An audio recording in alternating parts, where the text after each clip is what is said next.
আগের আমি আর এখনকার আমির মধ্যে অনেকটা তফাৎ।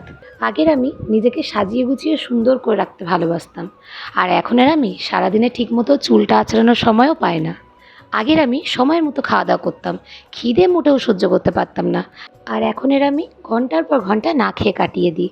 আগের আমি ঘুরতে ভীষণ ভালোবাসতাম, কিন্তু এখনের আমি সেই ছোট্ট প্রাণটাকে নিয়ে সারা সারা দিন বাড়িতে কাটিয়ে দিই। আগের আমি ঘুমের ডিস্টার্ব হলে বেজায় রাগ করতাম, কিন্তু এখনের আমি সে ছোট্ট প্রাণটার জন্য কত কত রাত না জেগে কাটিয়ে দিই। সত্যি, এই মা হয়ে ওঠাটা আমার জীবনে এক তুমুল পরিবর্তন এনেছে।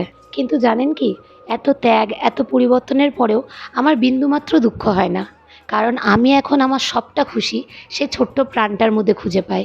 যখন সে হাসে, আমার মনে হয় এর থেকে সুখের কি পৃথিবীতে আর কিছু আছে।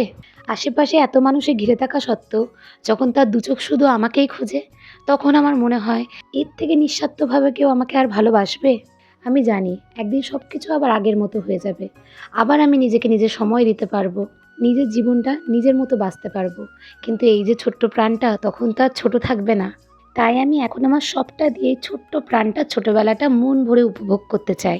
সত্যি, আগের আমি আর এখন আমির মধ্যে অনেকটা তফাৎ। এখন আমি ত্যাগ করতে শিখেছি, শিখেছি কিভাবে কাউকে নিঃস্বার্থভাবে ভালোবাসা যায়।